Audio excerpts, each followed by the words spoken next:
The first thing that settles over the landscape is silence. Not peace, never that, but the kind of silence that lingers after a long, exhausted night. A faint drift of smoke hangs above the tree line, blurring the horizon where winter light presses against a sky drained of color. Somewhere beyond the birches, artillery has ceased for a moment, leaving only the brittle sound of frost tightening its grip on abandoned earth. Before this journey settles deeper into the night, and before your thoughts drift further into the quiet, make sure to subscribe, so more stories like this can find you when you need them. For now, let the lanterns steady, the snow fall softly outside the canvas walls, and the voices fade into the calm that follows a long, cold hour on the edge of history. You're listening to Echoes of War. In this pale quiet, the field hospital stands like a breath held too long. Canvas walls ripple in the wind, their edges hardened by ice. A lantern sways from a post near the entrance, its glow stretched thin against the cold. The ground is frozen in ridges, marked by stretcher lines, boot prints, and the wheels of supply carts that have not returned. Inside, a different world gathers, one of dim lamplight, hurried whispers, clinking metal trays, and the slow exhale of wounded men trying not to tremble. The air smells of pine disinfectant, damp wool, and smoke carried in from the last bombardment. Nurses move through this half-lit space with practiced steps, their boots nearly silent on the packed straw. Their hands lift, adjust, steady. Their eyes read the room before their voices do. Some are barely 20. Others have spent years in wards far from any front line, only to be sent east when the war demanded more than anyone imagined. Together they form the quiet spine of this place, women trained for care, now confronting a world torn apart faster than they can mend it. The Eastern Front does not tolerate gentleness, yet they bring it anyway. They carry it in small gestures, the smoothing of a blanket, the murmured reassurance to a man who no longer remembers his own name, the way they shield a wound from the cold air a moment longer than needed. Their duty is clear, but the reality around them is not. Each day brings choices no handbook prepared them for, choices that stretch between compassion and survival, between protocol and what the human heart refuses to ignore. A nurse named Lise checks a soldier's pulse with fingers raw from the cold. Her breath clouds above him as she counts. He mumbles something about snow drifting over the trenches, a memory or a hallucination. She cannot tell. Behind her, another nurse, Johanna, unwraps a bandage stiff with frost and dried blood, pausing to warm it against a chest before easing it loose. Their movements are steady, but the weight behind them has become a constant companion. Beyond the hospital walls lies a world cracking under winter. Villages burned in retreat. Roads carved into mud and ice. Columns of wounded and retreating units stretching farther than the light can reach. The nurses see these shifts through the window each morning, the line of stretchers growing longer, the faces becoming younger, the silences deeper.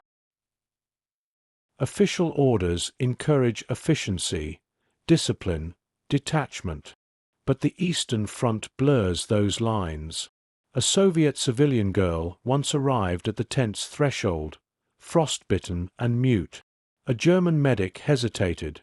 A senior officer insisted she be turned away. The nurses exchanged quiet glances before pulling her inside during the next lull. Some choices remain unrecorded. This one lives in their memories like a soft ember shielded from the wind. This tension between order and conscience threads itself through every day. It shapes their thoughts as much as the cold shapes their breath. When the front shifts, the hospital must shift with it, sometimes packing in minutes, sometimes leaving behind beds still warm from the men who lay there. Retreat becomes a rhythm. The nurses learn to move through it without breaking the fragile calm that holds their work together. Yet even amid this constant upheaval, moments surface that feel almost human again. A kettle warming over a small stove. A letter read aloud on a rare quiet evening, its edges smudged from travel. A lullaby hummed softly by one nurse as she changes bandages on a boy too young to be at war. These brief kindnesses never last long, but while they do, they carve out a small pocket of warmth in the frozen expanse. As months turn to years, the landscape erodes around them. Supply lines falter. The front collapses inward. More wounded arrive than the hospital can hold. Nurses work through nights that feel endless, their hands trembling from exhaustion even as they steady someone else's fear. They watch trains carry away those who may never return. They watch the boundaries of duty stretch until they resemble something closer to survival. And always, the horizon waits with another storm, another advance, another moment when everything learned must be relearned in the cold. This is the world you drift through now, not as a participant, but as a quiet witness moving between lantern shadows, snow-laden trees, and the trembling breaths of those who endure. The story ahead does not seek triumph or spectacle. It traces the thin line between care and despair, showing how the women who served on the Eastern Front carried burdens few would ever truly understand. Arrival on the Eastern Front. The journey east begins with a train that feels older than the war itself. Its wooden compartments creak with every shift of the rails, as though the cold has seeped so deeply into the carriage frame that even movement becomes a rigid act of endurance. Frost rims the window panes, blurring the view into soft shapes of snow-covered fields, burnt villages, and tracks that seem to stretch into a place where the horizon forgets to rise. Inside the compartment, a group of nurses sits with their bags pulled close. Some cradle medical kits, as if holding something familiar might anchor them to the world they came from. Others sit with gloved hands folded in their laps, watching the countryside slip past in muted colors. Their winter coats are too thin for what awaits them. They know this not from first-hand experience, but from stories passed along the line, stories that soften none of the truth. Elizabeth, the senior among them, rereads the assignment papers for the 5th time. Instructions for the new field hospital. Expected caseload. Protocols for triage under fire. The language is precise, but her instinct tells her the reality will not be. Across from her, a younger nurse named Marta presses her fingers to the cold glass, drawing a thin arc that disappears as quickly as it forms. She has been quiet since departure, absorbing every detail without speaking a word of it aloud. The train slows as it approaches a junction where supply lines converge. Soldiers board quickly, some limping, others carrying crates, all wrapped in layers of wool that cannot hide how the front has carved years into their faces. A corporal nods toward the nurses, but says nothing. His eyes hold the exhaustion of someone who has seen the front shift back and forth like a tide no one can control. When the train pulls forward again, the landscape changes. Smoke columns rise from distant tree leans. Roads become rough, marked by ruts and frozen ridges. The nurses lean slightly as the carriage jolts over uneven tracks, instinctively holding onto their bags or the wooden bench beneath them. The rhythm of the wheels grows harsher, almost hurried, as if the rails themselves know what lies ahead. By late afternoon, the train stops at a small station transformed into a logistical hub. Lines of vehicles stretch into the distance. Ambulances with cracked windshields, supply trucks patched with sheet metal, and artillery units half submerged in snow. The air bites sharply, enough to make breath feel like shards of glass. Officers move briskly along the platform, directing units toward the front or dispatching messages toward Berlin. The nurses gather their belongings and step down. The cold meets them instantly, its force so direct that several of them inhale sharply. Elizabeth straightens her posture, setting the tone for the group. A medical officer approaches and offers a clipped greeting before leading them toward a waiting truck. His voice, strained but controlled, hints that he has repeated this introduction many times in recent months. As they climb into the back of the truck, The boards underfoot creak with age and use. Blankets have been draped against the sidewalls, but the wind still pushes through every gap. The engine starts with a growl, and the truck lurches toward the front lines. The nurses brace themselves as the road shifts from icy stone to uneven dirt, then to a patchwork of frozen mud that shakes the frame violently. The further they travel, the more the landscape narrows into a corridor of tension. Abandoned trenches scar the ground. Charred remains of supply depots sit half-buried under snow. Along the roadside, units march toward the front in weary silence, their boots striking the ground with mechanical determination. The nurses watch them pass, aware that they will soon be treating many of these same faces, some within hours. As dusk gathers, the truck approaches the outskirts of the field hospital. The distant outline of tents rises like a cluster of pale shapes against the darkening sky. Fires burn in shallow pits, their flames subdued by the wind. Shadows move steadily between the tents, medics carrying stretchers, orderlies hauling water, officers conferring over maps lit by lanterns. The truck stops. The nurses climb down, their boots sinking into frozen mud that clings stubbornly to each step. The cold has deepened, settling into every breath. A senior medic greets them and hands out assignments with efficient precision. No welcoming speech, no warm introduction, only the stark reality of too many wounded and too few hands. Elizabeth nods, adjusts her coat, and leads the group inside the main tent. The flap closes behind them, muting the outside world. Heat from a stove brushes against their faces, carrying the mixed scents of antiseptic, sweat, and damp wool. Rows of wounded men fill the space, some groaning softly, others silent but alert. Nurses already on shift move quickly from bed to bed. The newcomers take in the scene. Their training prepared them for trauma, but the scale here is different, relentless, immediate, and edged by the constant sound of distant artillery. Marta exhales slowly, steadying herself before stepping toward the nearest cot to begin work. Nothing about this arrival feels temporary. It carries the weight of something that will follow them long after the war is over. Night settles quickly on the outskirts of the front, pressing a deep blue curtain against the canvas walls of the hospital. Lanterns glow in a soft, trembling amber, their light pooling across metal trays, folded linens, and the pale outlines of bandages awaiting use. The air inside is warmer than outside, but only just, enough to thaw fingers, not enough to remove the chill carried in from the road. The newly arrived nurses begin their first tasks with the cautious steadiness of people stepping into a world they must learn while already deep within it. A medic hands them a stack of patient cards, ink smudged from hurried writing, corners bent from use.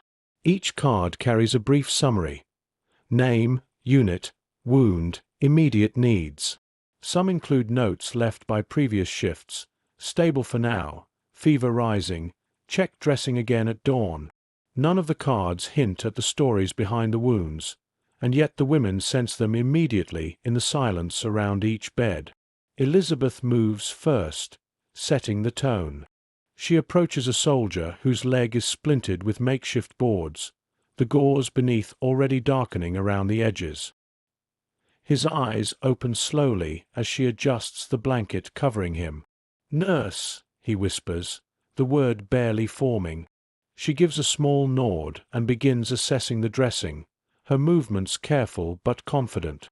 Behind her, Marta watches and imitates the gestures, noting every detail with an attentiveness sharpened by nerves and purpose. Across the tent, Johanna kneels beside a man whose hand trembles uncontrollably. His uniform sleeve is torn away, revealing burns that stretch from wrist to elbow. She prepares a bowl of warm water, steam rising faintly from its surface. As she cleans the wound, her breath remains steady, though her eyes flicker with the awareness that burns like these often come from weapons she has only heard described before today. The atmosphere inside the tent feels layered, urgency mixed with restraint, exhaustion intertwined with determination. The nurses absorb each of these layers while maintaining the calm expected of them. Their presence stabilizes the room in ways neither doctors nor officers fully articulate, though everyone recognizes it in the quiet around their movements. Outside, the wind hardens. Snow begins to fall in tight, glittering flakes that accumulate quickly on the tent's edges. The distant artillery resumes with a low, rhythmic thud. Each impact vibrates faintly through the ground, sending ripples through basins of water and through the nerves of those who have not yet grown accustomed to the pattern. The nurses continue working through the sound as though it were background noise, though their shoulders rise almost imperceptibly with every distant strike. During a brief pause between tasks, the group gathers near the supply table. Their cheeks are flushed from effort, hands stiff from switching between cold air and the warmth of patient's skin. A medic passes by and offers a faint, approving nod. It's not much, but for newcomers it signals acceptance. They are needed, and they are already part of this place. Elizabeth distributes their sleeping quarters, narrow cots set along the side of a secondary tent. The arrangement is simple: blankets thin, boots kept under the bed, kits stored within reach. Rest will be brief and unpredictable. Marta sits on the edge of her cot, loosening the laces of her boots with fingers that still tremble slightly. She glances toward the entrance each time the wind pushes the flap inward.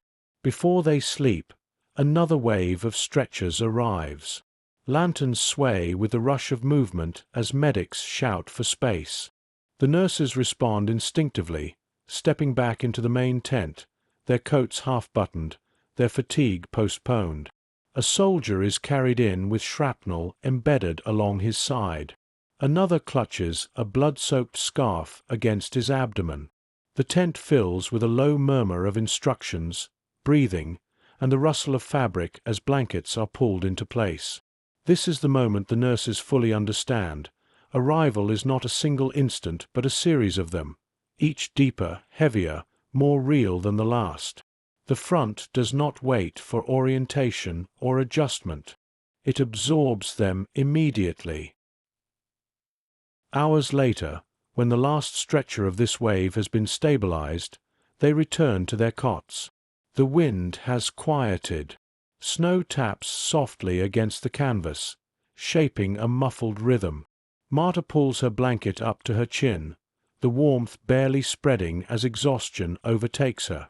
Across from her, Johanna closes her eyes with a long, measured exhale, the kind of breath that carries both relief and the awareness that sleep will be shallow.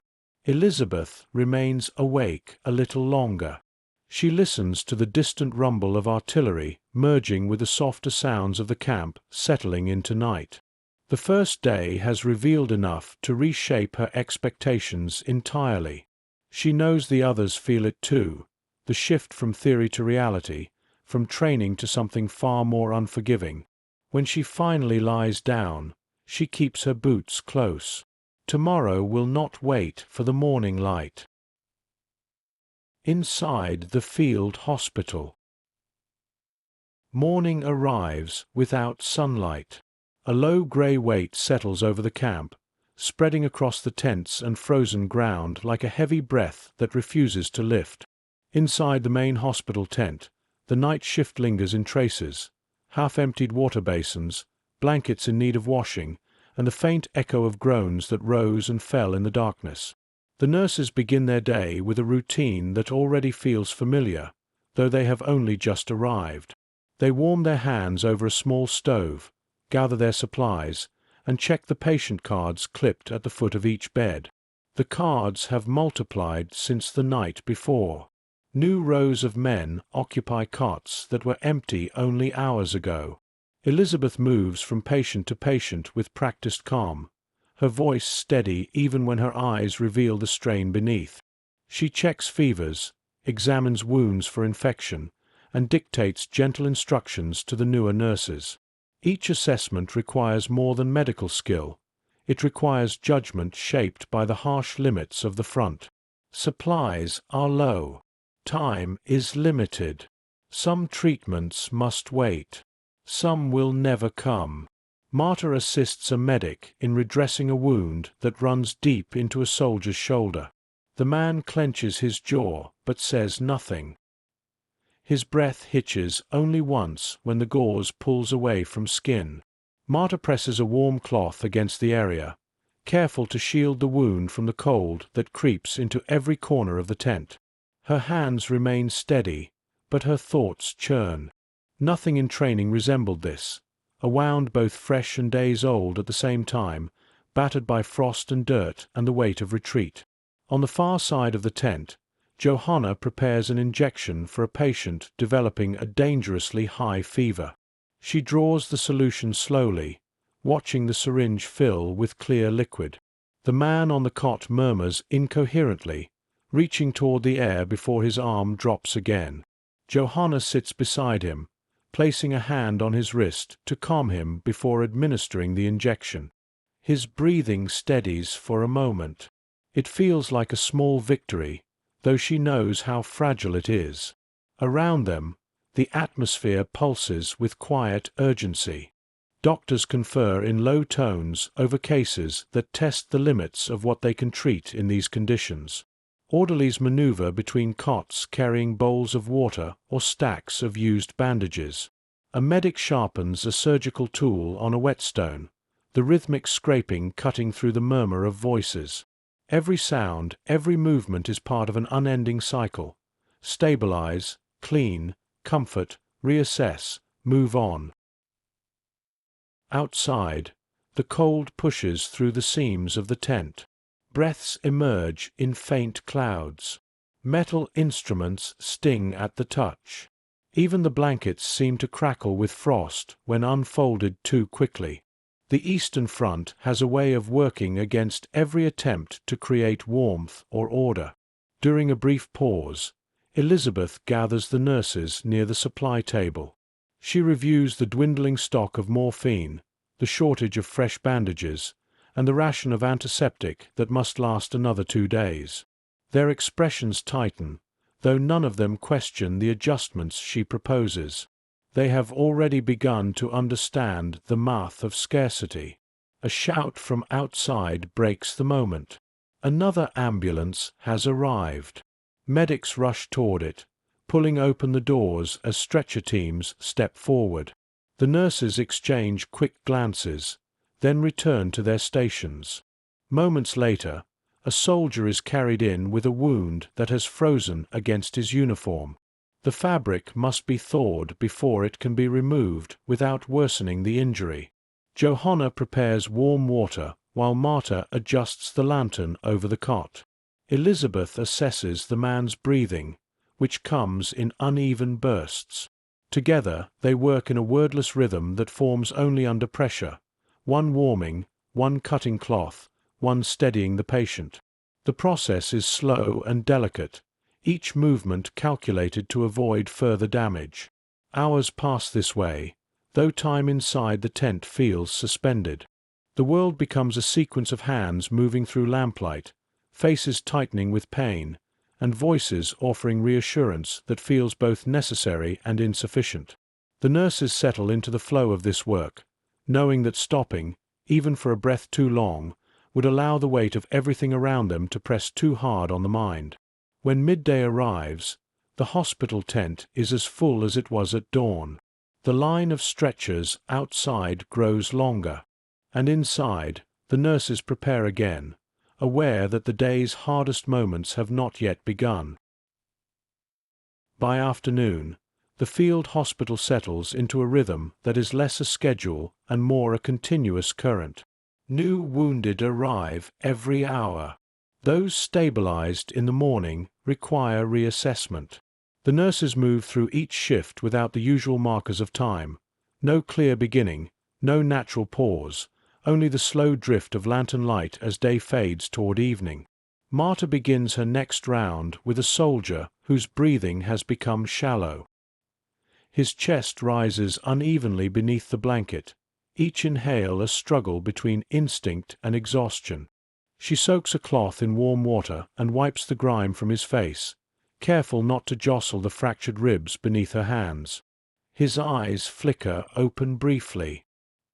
He murmurs something about the cold, then lets the words dissolve back into silence. Across the tent, Johanna crouches beside a younger soldier who refuses treatment. His hands tremble, not from pain but from shock.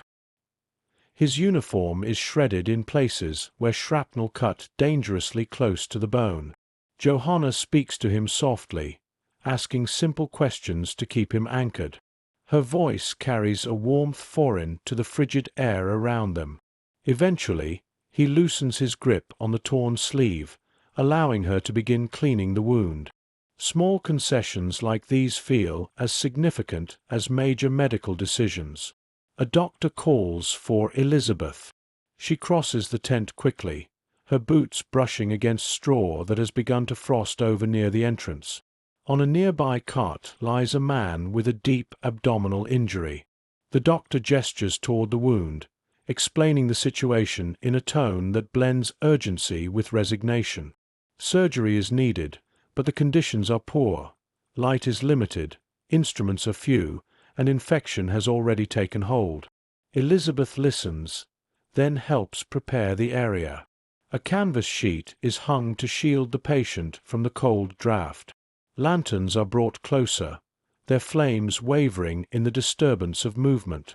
The surgery begins. The nurses assist without hesitation, passing instruments, steadying limbs, and working with the meticulous precision required in a place where there is no margin for error. The effort stretches long into the evening. When it ends, the man is still breathing, though faintly. It is more than they expected, and less than they hoped. Outside, the wind changes direction, sweeping snow against the tent with sharper force. The sound rattles the poles and mixes with distant gunfire, an erratic rhythm that pulses through the canvas. Inside, the nurses continue their work as if insulated by the narrow world of the hospital, though the front is never far from their thoughts. During a momentary lull, Marta steps outside to fetch more water. The air hits her like a physical blow. Frost is spread across the ground in pale veins, and the sky carries the muted glow of a sun already retreating. She walks carefully toward the pump, glancing at the line of ambulances parked nearby. Some are marked with fresh dents from shrapnel. Others bear streaks of mud so thick they obscure the red cross painted faintly on the side. The drivers lean against the hoods, smoking quietly before returning to the road. When Marta re-enters the tent with the water, the warmth inside feels thin, stretched across too much space and too much need. She fills basins, checks the supply of cloths, and returns to the patients. The hospital hums around her, voices low, footsteps soft, metal clinking in steady patterns. A medic approaches with news of more incoming wounded. The nurses exchange brief looks that convey everything they need. Fatigue acknowledged, resolve affirmed. They straighten their coats, adjust their hair beneath their caps, and prepare for the next wave. It arrives with the harsh scraping of stretcher poles against frozen ground. Men carried in by weary soldiers draped in frost. A fresh surge of urgency fills the tent. One patient's coat must be cut off entirely to access a chest wound. Another clutches a bandaged arm that has not been checked in hours. The nurses work quickly, weaving through one another with practiced fluidity. Johanna stabilizes a young corporal whose pulse flickers dangerously. Marta assists in stopping a bleed that began again during transport. Elizabeth moves from case to case, offering direction where needed and stepping in whenever the strain grows too heavy for the others. The tent becomes a blur of motion, sound, and lamplight, an enclosed world where the next decision matters far more than the last. By the time the surge subsides, night has claimed the camp fully. Lanterns burn low. The stove crackles faintly. The nurses gather near the table for a brief rest. Steam rises from mugs of weak tea poured by an orderly. None of them speak for a long moment. Their eyes carry the weight of a day measured not in hours, but in the number of lives briefly steadied against the pull of the front. When they finally return to their cots, exhaustion settles into their bones with a depth that sleep can barely touch.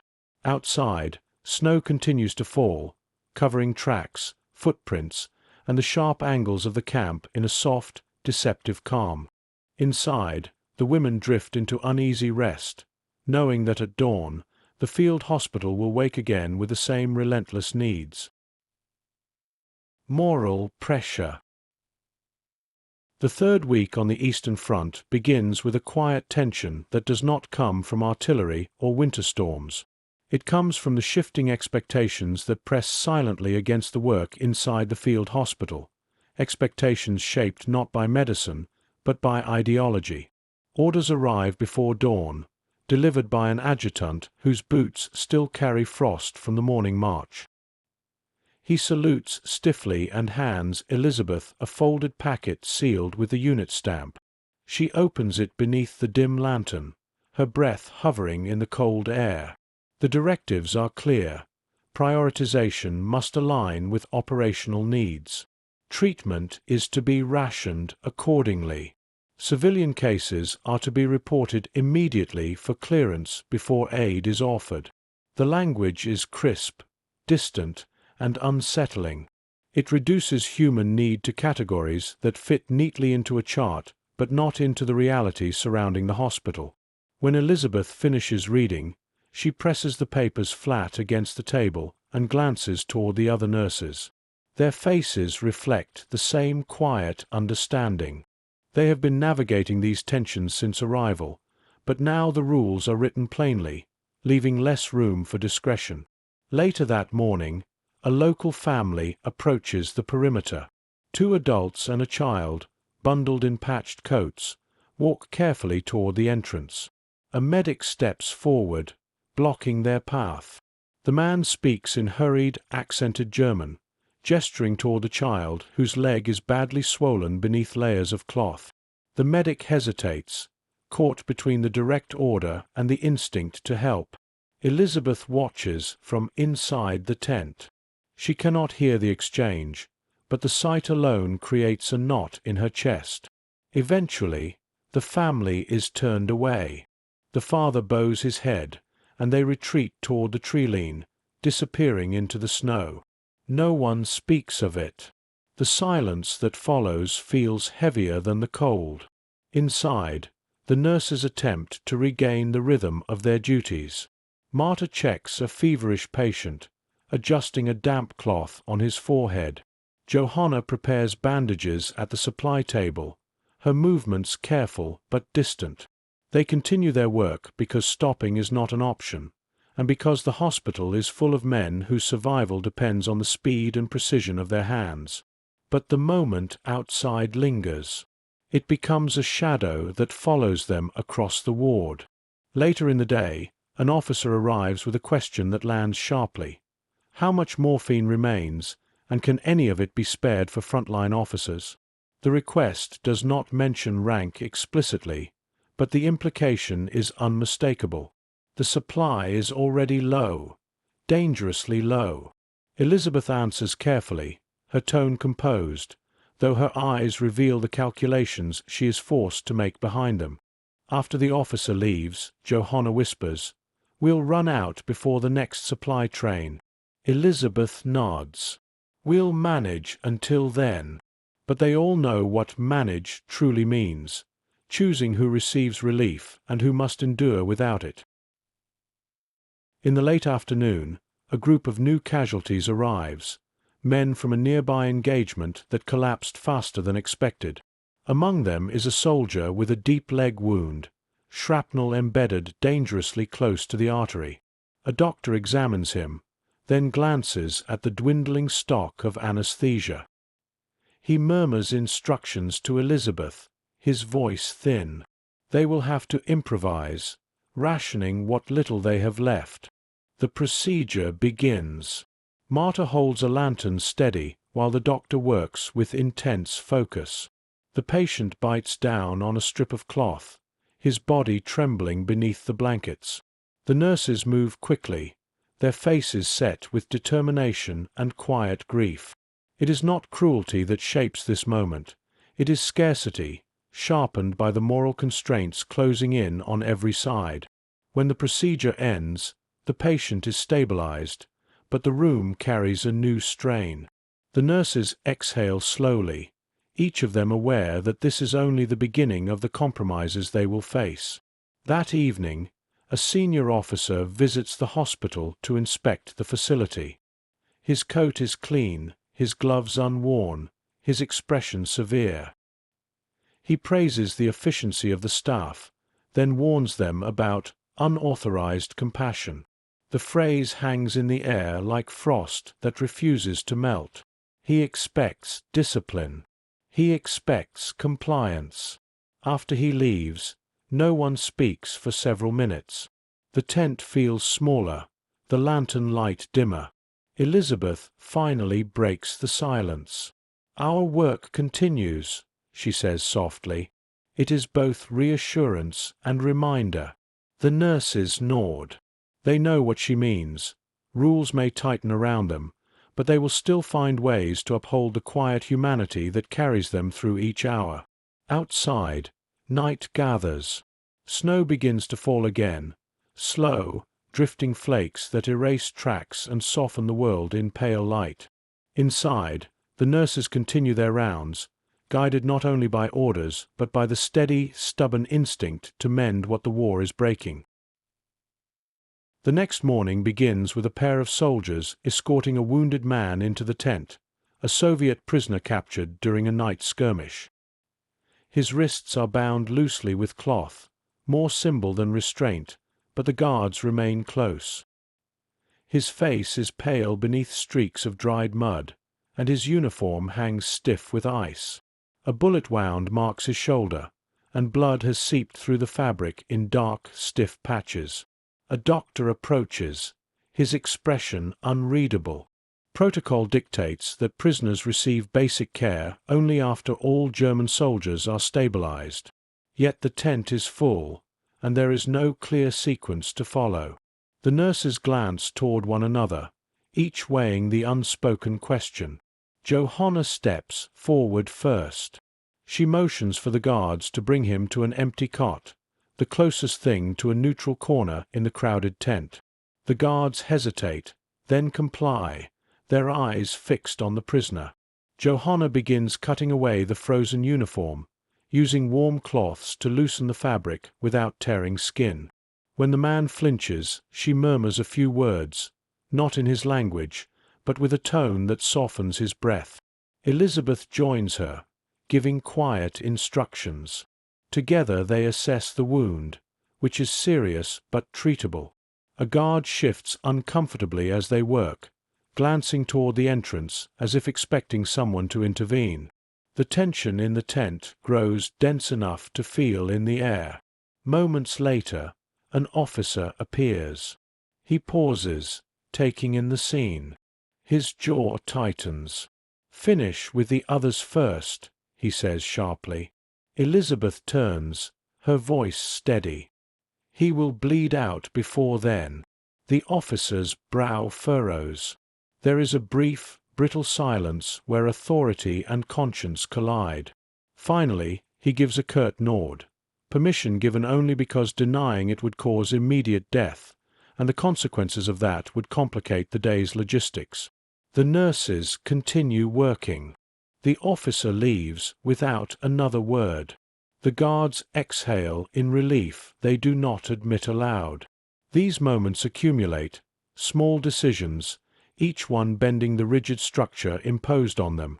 They push against the expectations without breaking them entirely, finding seams in the rules where humanity can still fit. By midday, the prisoner is stabilized. His breathing has evened out, and the worst of the bleeding has stopped. Johanna adjusts the blanket over him before moving on to the next task. She never learns his name. Elsewhere in the tent, Marta treats a soldier whose injuries are minor compared to others. He sits upright, agitated, muttering complaints about waiting too long for care. His impatience grates against the exhaustion in the room. When she checks his bandage, he winces dramatically, insisting she use more morphine. Marta explains that supplies are limited and that others need it more urgently. He scowls. "I'm not some local peasant or enemy prisoner," he snaps. Marta says nothing, but her expression hardens, not with anger, but with the weight of knowing that suffering does not obey rank. On the far side of the tent, a doctor calls for assistance. A soldier with severe frostbite has been brought in, his fingers blackened at the tips. Elizabeth examines the damage and realizes that amputation may be unavoidable. The man, barely conscious, whispers a plea she cannot grant. She places a gloved hand on his arm, a gesture that feels like a promise she wishes she could keep. Outside, snow continues falling steadily, softening the outlines of tents and vehicles. The world appears quiet, almost gentle, but inside the hospital the moral pressure tightens with each passing hour. Later in the afternoon, a local woman arrives at the entrance. She carries an infant wrapped tightly in layers of old cloth. The baby's cries are faint, more whimper than voice. A guard tries to turn her away immediately. She pleads in a language the nurses barely understand. The guard grows impatient, raising his voice. Marta steps forward, holding up a hand. "Let me look," she says. The guard hesitates. Then, reluctantly, he allows it. The woman unwraps the child just enough to reveal skin mottled with fever. The infant's breathing is labored. Marta feels the heat immediately, the kind that signals an infection that will not wait for clearance or paperwork. Elizabeth joins her, assessing quickly. They exchange a look that contains a decision before words form. They take the child inside. The guard mutters a warning under his breath, but does not stop them. The nurses work swiftly, cooling the fever with damp cloths, feeding drops of water between tiny gasps. The child is too young to understand where he is, too young to be bound to any side of the war.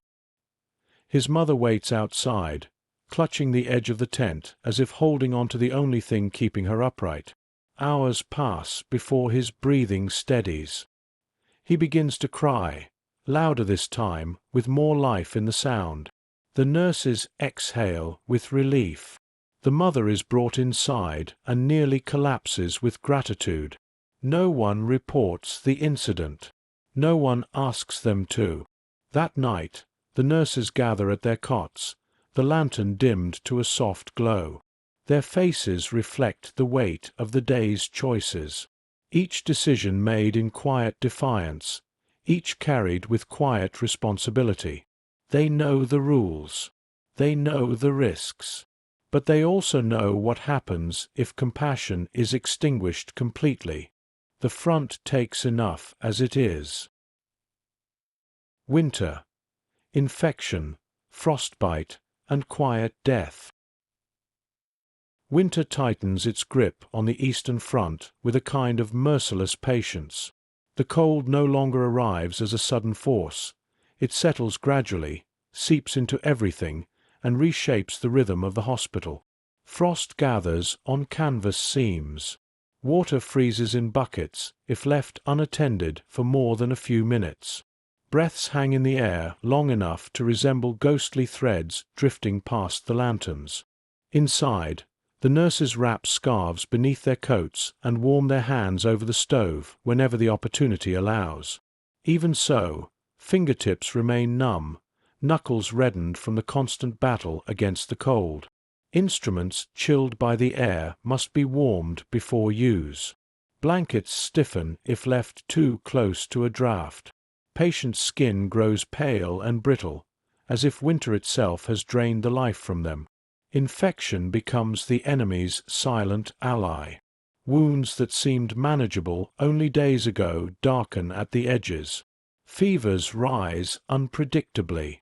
The nurses recognize the signs before the doctors confirm them. The slight change in breathing, the dull glaze forming in a patient's eyes, the way the body tightens in pain even during sleep. The cold slows healing, slows circulation, and sends small injuries spiraling into crises. Marta tends to a man whose arm wound has begun to smell faintly of decay. She removes the dressing gently, revealing skin mottled with spreading infection. A doctor joins her, nodding grimly. Supplies of antibiotics are nearly gone. They clean the wound as best they can, whispering reassurances that neither fully believes.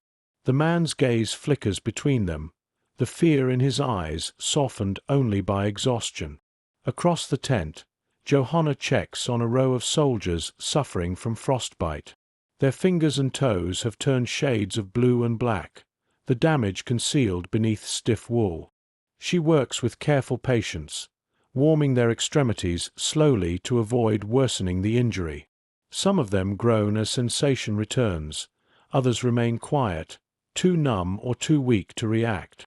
She knows that several will lose digits, perhaps limbs, no matter how carefully she treats them.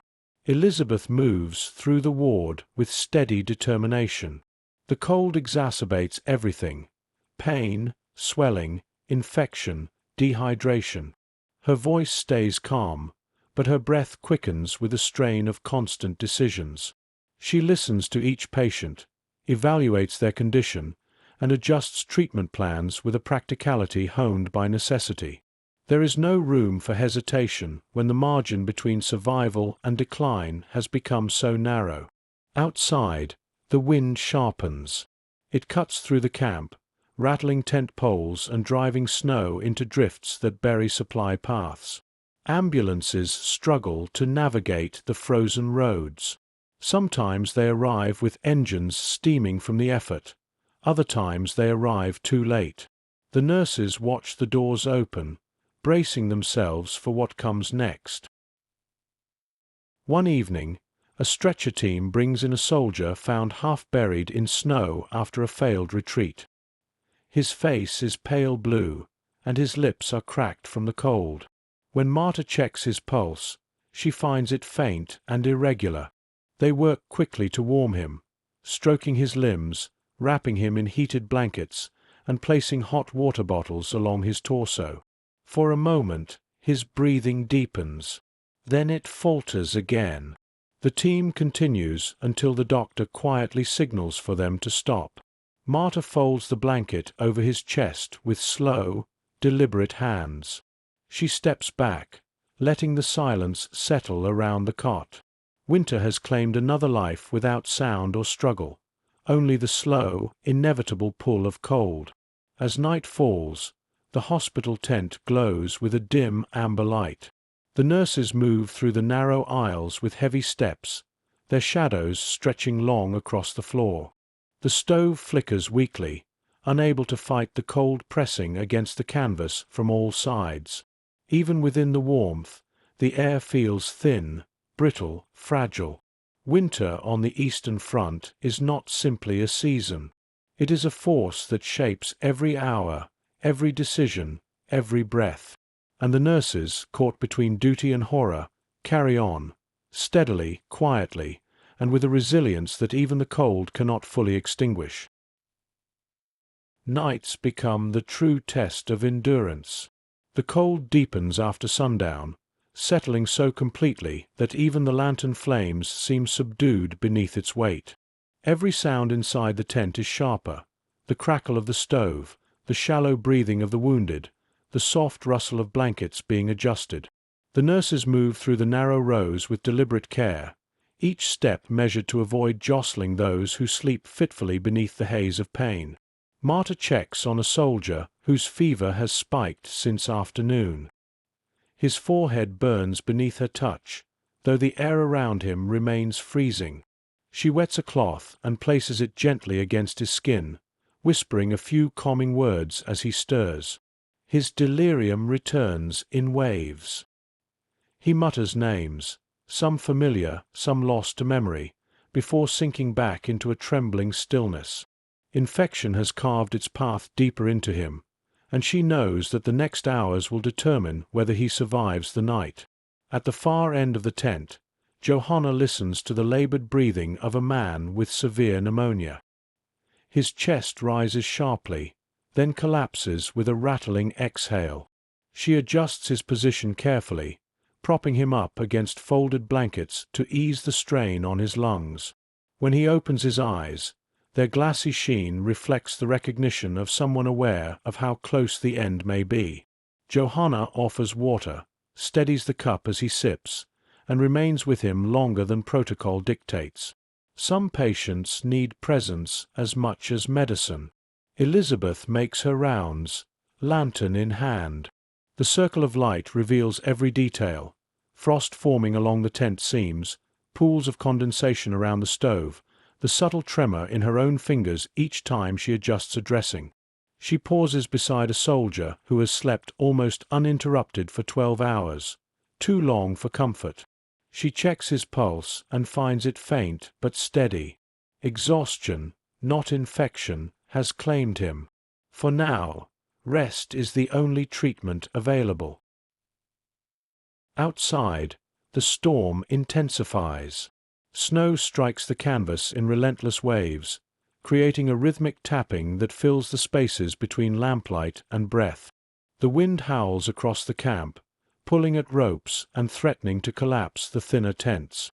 A supply officer rushes through the storm, checking anchors and reinforcing lines. His efforts keep the structures standing, but the cold still seeps through every seam, settling into bones and hearts alike. Shortly before midnight, a stretcher team bursts through the entrance carrying a soldier whose skin is dangerously cold. His fingers are stiff, his lips gone pale. The nurses spring into motion. Hot water is prepared. Blankets are stacked. They work quickly, layering heat gradually along his limbs. Elizabeth checks his pulse. Slow, almost imperceptible. She calls for more lanterns to increase the temperature in the immediate area. The man's breathing stutters. His eyelids flutter. For a brief moment, color returns to his cheeks, faint as a distant ember. Then the improvement slips away. Despite their efforts, the cold has taken too much from him. One final exhale escapes his chest, soft and shallow, and then he is still. Silence grips the tent. Johanna lowers her gaze, folding the blanket over his torso with the same tenderness she uses for the living. Marta closes her eyes briefly before returning to her tasks. Elizabeth releases a quiet breath, acknowledgement, grief, and resolve in one silent moment. There is no time to dwell. Winter does not pause for reflection, and neither can the hospital. The nurses move on to the next patient, then the next. Their hands remain steady even as fatigue carves deep lines beneath their eyes. Each loss lingers within them, but the weight must be carried quietly, stored somewhere deep where exhaustion and cold cannot reach it fully. Near dawn, the storm begins to ease. Snow still falls, but the wind softens, allowing the camp to breathe again. Inside the tent, the wounded sleep in uneven rhythms. Some breathe with renewed steadiness. Others slip deeper into fragile rest. The nurses finally take a brief moment to sit. Steam rises from cups of weak tea cradled in trembling hands. The warmth spreads slowly, barely enough to push back the chill, but enough to help them endure the next hours. Outside, the horizon lightens with a dull, grey glow. Another day is beginning, and winter, unyielding, remains their constant companion.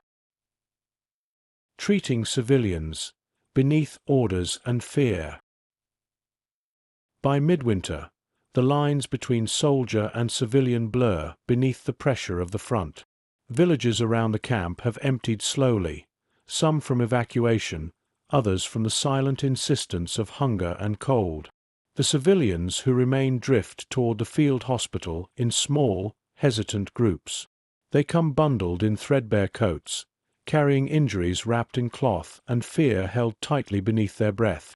Official orders remain posted near the entrance. Aid to civilians requires clearance. Treatment must follow strict categories. The rules stand rigid in ink, yet the reality pressing through the flaps of the tent is far less orderly.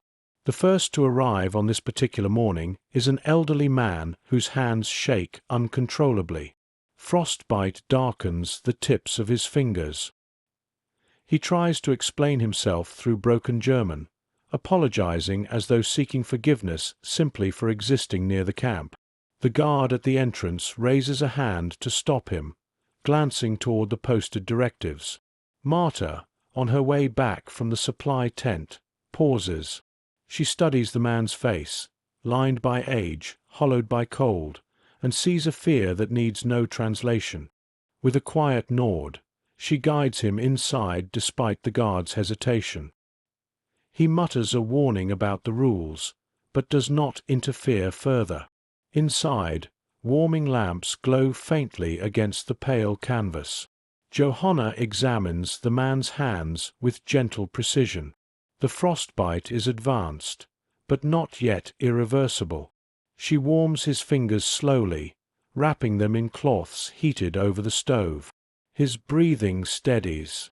He whispers a thank you, barely audible. Elizabeth observes the scene from across the tent. She knows this is not the first time they've bent the rules, nor will it be the last. She walks over, checking the man's pulse and offering reassurance in simple words he can understand. Her expression carries the same quiet defiance that has grown within each of them since the winter began. By midday, word spreads through the nearby village that the nurses sometimes help. Civilians approach the hospital cautiously, never in groups large enough to draw attention, always stopping just short of the guard post as though waiting to be turned away. One woman arrives carrying her teenage son. His leg injury is bound in layers of torn fabric, stained with dried blood that suggests days of travel. The guard attempts to stop her, but the determination in her voice overrides fear. She insists he will not survive the night without help. Elizabeth steps out of the tent, intercepting the argument. She studies the wound quickly. It is serious but salvageable with immediate care. She gives the guard a firm look, one that leaves no ambiguity. He lowers his hand reluctantly. Inside, the nurses work swiftly. Marta cuts away the makeshift bandages, wincing at the sight of the torn muscle beneath. Johanna prepares a clean dressing and warm water. The boy grits his teeth, his face pale but resolute. His mother stands nearby, clutching his coat sleeve as though it anchors her to the present moment. For a while, the tent feels different, less defined by military order, more connected to the fragile human threads stretched across the conflict. Then a shadow appears in the entrance. A junior officer enters, expression tense. His gaze sweeps across the room and settles on the civilians. His jaw tightens. He steps toward Elizabeth. "These people are not authorized," he states. Elizabeth meets his eyes without wavering. "He will lose the leg if we wait. Possibly more." "That is not the point," the officer insists. "We have protocols. This is a military hospital." Johanna stops wrapping a bandage, her hands pausing in mid-motion. Marta holds her breath. Elizabeth's reply is calm. "And we are nurses." A long silence follows. The officer looks at the injured boy, then at his mother. His rigid posture falters, but only slightly. He gives a terse nod, half approval, half surrender, and leaves without another word. The nurses exhale quietly, returning to their work with renewed focus. As evening approaches, the civilians who received care wait near the tent flap, preparing to return to their village. The elderly man bows deeply to the nurses. The woman places a hand over her heart, murmuring thanks as her son limps gently beside her. The nurses watch them disappear into the dusk, the snow muffling their footsteps. Inside the tent, the lanterns sway with the shifting air. The hospital hums with the same tireless rhythm, yet something in the atmosphere has shifted, an acknowledgement that compassion survives here, even under pressure, even beneath orders written in ink that cannot reach the human core. Winter remains harsh outside. Fear remains constant. But within the fragile walls of the field hospital, the nurses continue to carve small pockets of humanity where the war least expects it. The next days bring a steady stream of civilians appearing at the edges of the camp, always cautious, always lingering until the guards are distracted or the nurses step outside. Word travels quietly through the villages. The women in white coats sometimes help. Not always. Not openly.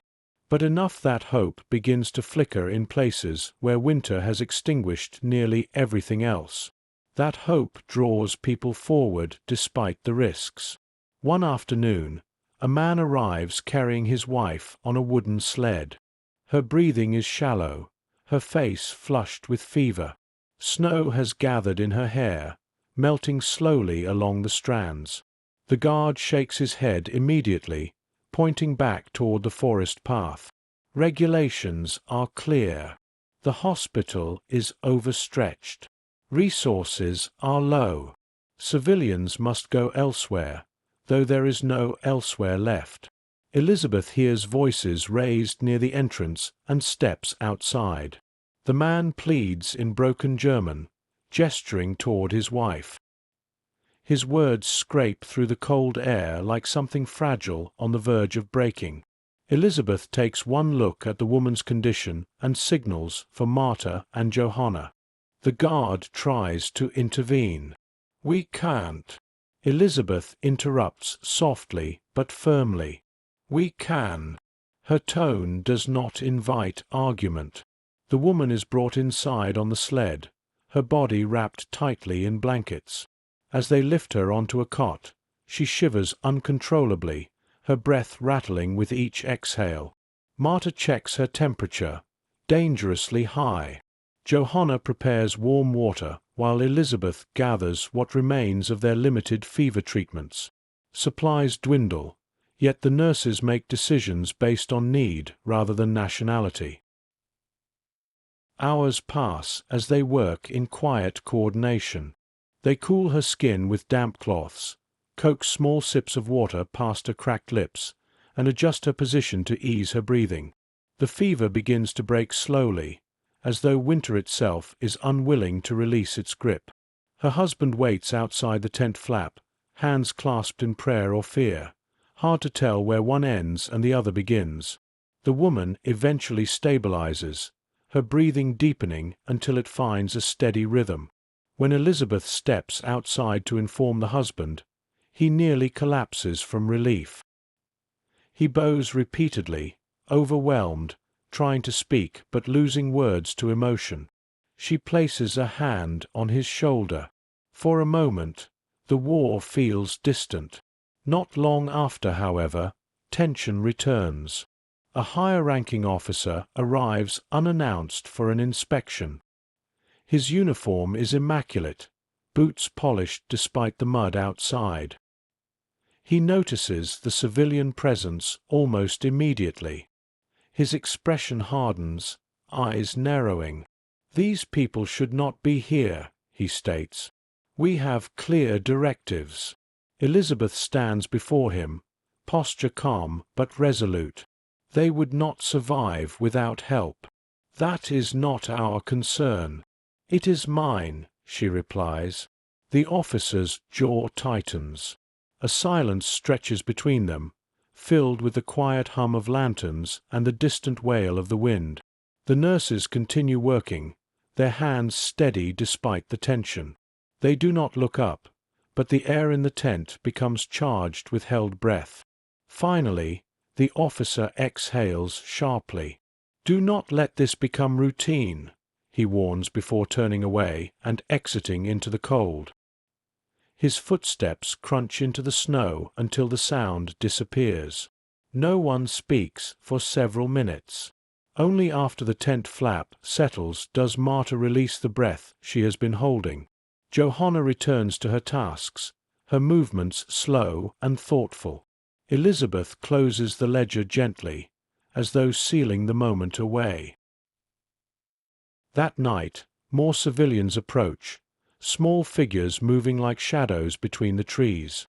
A grandmother with a sprained ankle, a young man with a gash across his cheek, a child with a persistent cough. Each one steps forward with caution, unsure whether compassion or refusal will greet them. The nurses accept them quietly, one by one. They work quickly, efficiently, balancing their limited supplies with a rising tide of need. The atmosphere inside the tent is unchanged, calm, steady, structured by routine, but beneath it flows an undercurrent of quiet rebellion.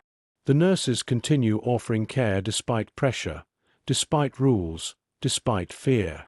By the time the lanterns burn low, the civilians have returned to their village, their footsteps fading into the darkness. Snow begins to fall again, soft and unhurried. The camp settles into uneasy quiet. Inside the tent, Marta wraps her scarf closer around her neck. Johanna folds the last of the blankets. Elizabeth sits briefly at the edge of a cot, allowing herself a moment of stillness. They know the risks. They know the boundaries they are pushing. But turning people away would demand a colder heart than any of them possess. The war continues.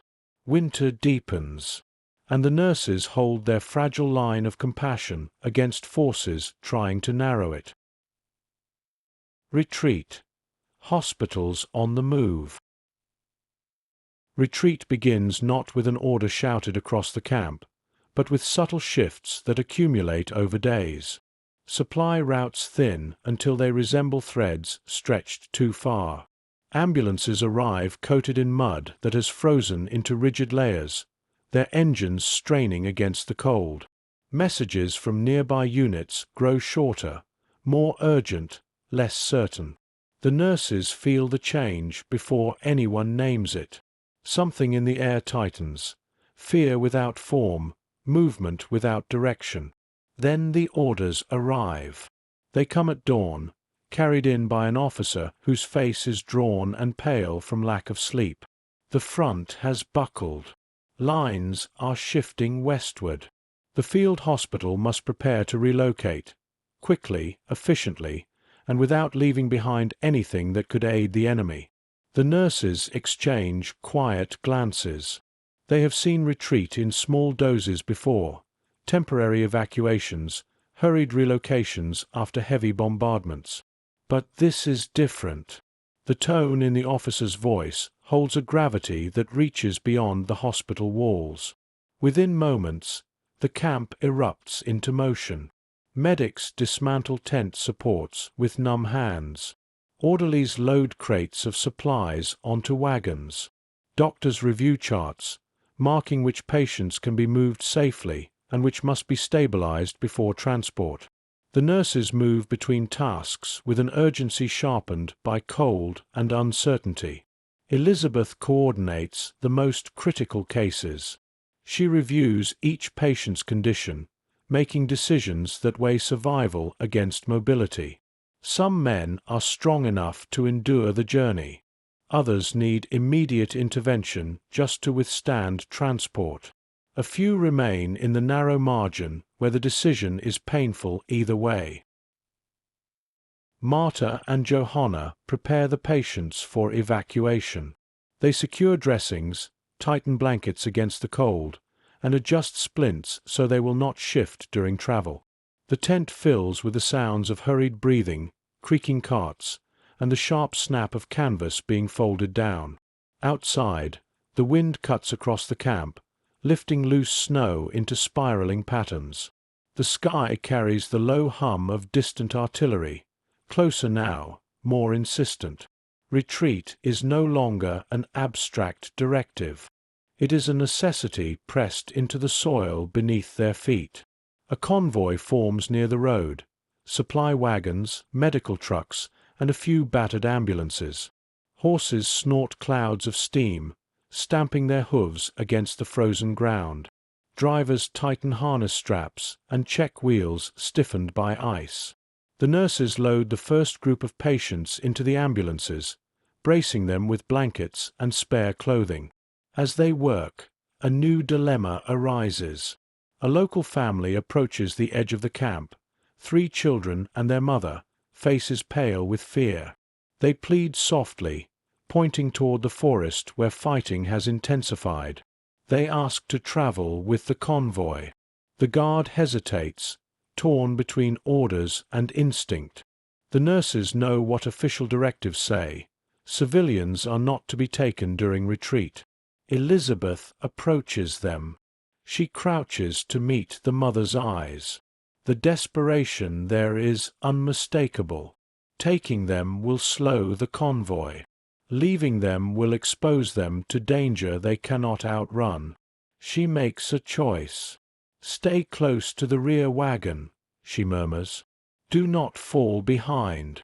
The mother nods, tears freezing on her cheeks. The guard pretends not to see. With the final supplies loaded, the tents remain half standing, empty, echoing, the stove still warm but abandoned. Retreat does not allow time for sentiment. What cannot be carried must be left. Marta pauses for just a second, taking in the quiet interior of the tent where so many lives were fought for. Then she steps out into the cold. The convoy begins to move. Wagon wheels creak over frozen earth. Horses strain against their harnesses. Engines sputter through clouds of exhaust. The nurses ride in the back of the medical trucks, surrounded by the wounded whose breaths rise in uneven patterns. The road ahead is narrow and treacherous. Snow drifts partially conceal deep ruts carved by weeks of heavy transport. Trees loom along the edges, dark and skeletal. The horizon stretches into a murky distance, marked by nothing but more snow, more cold, more uncertainty. Inside the truck, Johanna steadies a patient whose fever has returned. Marta checks the pulse of a man whose breathing grows shallow with each jolt of the road. Elizabeth sits near the back doors, watching the landscape recede, calculating the hours until they must stop again. Retreat is not just movement. It is erosion, of position, of certainty, of the fragile stability they fought to build. And the nurses feel that erosion in every turn of the wheels. The convoy travels slowly through the frozen landscape, each mile revealing new evidence of a front in disarray. Abandoned equipment lies half buried in snowbanks. A broken wagon tilts on its side at the edge of the road, its contents scattered across the white expanse. Footprints form chaotic trails leading into the forest. Soldiers, civilians, stragglers trying to outrun the shifting lines. Inside one of the medical trucks, the air is thick with breath and worry. The wounded groan with each jolt of the vehicle, their injuries flaring beneath layers of bandages and blankets. Marta checks a man whose chest wound has begun to seep again. The movement of the truck has reopened what they fought so hard to stabilize. She presses cloth gently against the injury, murmuring steadying words that barely register through his fevered haze. Johanna sits beside a patient whose hands tremble uncontrollably. The cold has worsened his frostbite, and the retreat leaves little room for the careful treatment they provided in the hospital tent. She rubs his arms briskly to restore circulation, shielding him from the draft seeping through the truck's wooden boards. Her own fingers ache with cold, but she works without pause. At the front of the truck, Elizabeth monitors the route through a small gap in the canvas. The road curves along a line of skeletal trees, their branches weighed by snow.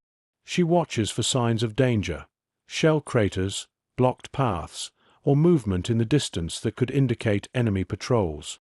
Each turn requires judgment, Each judgment carries weight.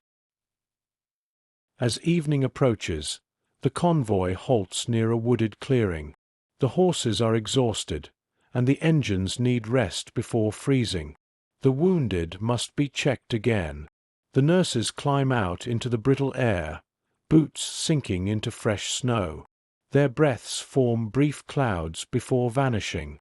The clearing offers some shelter from the wind. A few lanterns are hung from tree branches, casting dim circles of light across the camp. Fires are not permitted, too visible, too dangerous, so warmth must come from body heat and blankets alone. The nurses move between wagons and trucks, tending to the most critical cases first. One soldier, barely conscious, trembles violently beneath his blanket. Marta kneels beside him, checking his temperature and pulse. His fever has soared. Infection spreads quickly on the move, aided by cold and motion.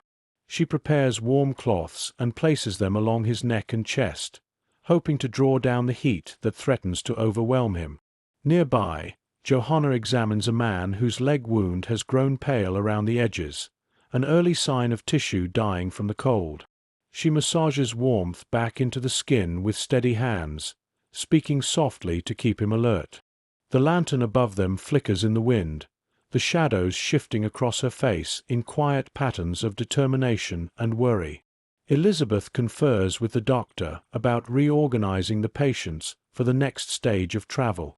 Some can no longer endure the rough ride in the trucks. They will need to be moved to the wagons, despite the cold exposure. Others require closer monitoring and must remain in the back of the medical vehicles. Every shift is a gamble, calculated with what little they have. As they work, the mother and her 3 children, permitted to follow at the rear of the convoy, approach the nurses. The youngest boy shivers violently, his small coat offering little protection against the deepening cold. Marta wraps him in an extra blanket from the supply chest without hesitation. Elizabeth gives the mother a portion of their own tea ration, cooled but still offering warmth. They do this quietly, without drawing attention from the officers. The night deepens. Snow falls in slow, steady flakes that gather on the wagons, the trees, the nurses' shoulders. The clearing becomes a muted world of pale light and moving shadows. The distant echo of artillery hums somewhere far behind them, a reminder of what they are fleeing. In the middle of the night, a restless murmur spreads through the convoy. One of the horses collapses from exhaustion, sinking into the snow with a pained groan. Men rush to lift the harness and redistribute the load. The delay creates tension. Time lost feels like risk gained. The nurses watch the scene silently, aware that every hour counts. Before dawn, the order to continue is whispered through the camp. Engines cough back to life. Horses are coaxed forward. The wounded shift uneasily as they are prepared once more for travel.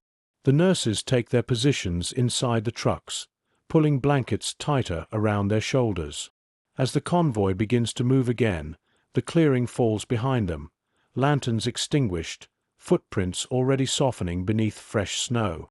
Ahead lies more uncertainty, more cold, more miles of retreat. The nurses steady themselves for the journey. They know the road will not grow easier, but their work continues, between jolts of the wheels, between breaths of frozen air, between the fragile threads holding the wounded to life.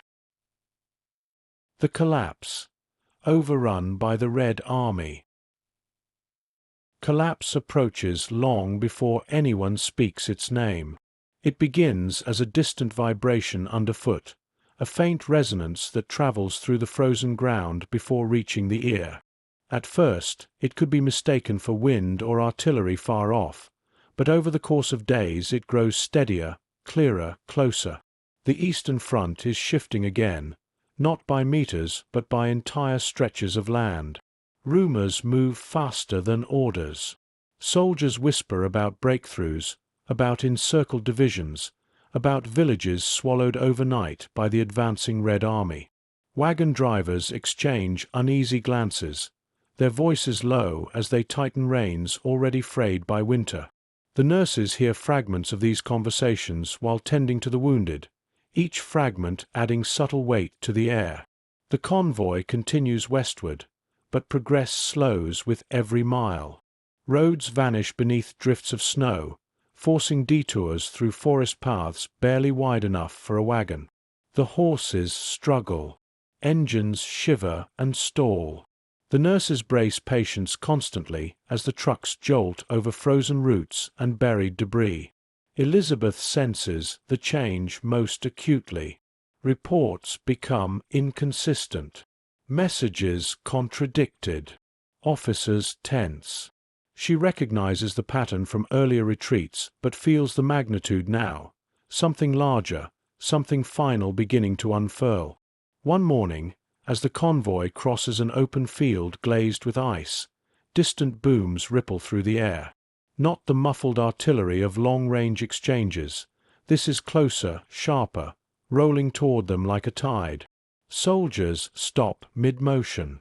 Drivers look over their shoulders. The landscape holds its breath. A scout returns on horseback, snow spraying from the hooves. His voice trembles as he speaks to the officer in charge. Whatever he says shifts the entire camp atmosphere instantly. The officer's expression hardens. Orders follow in quick succession.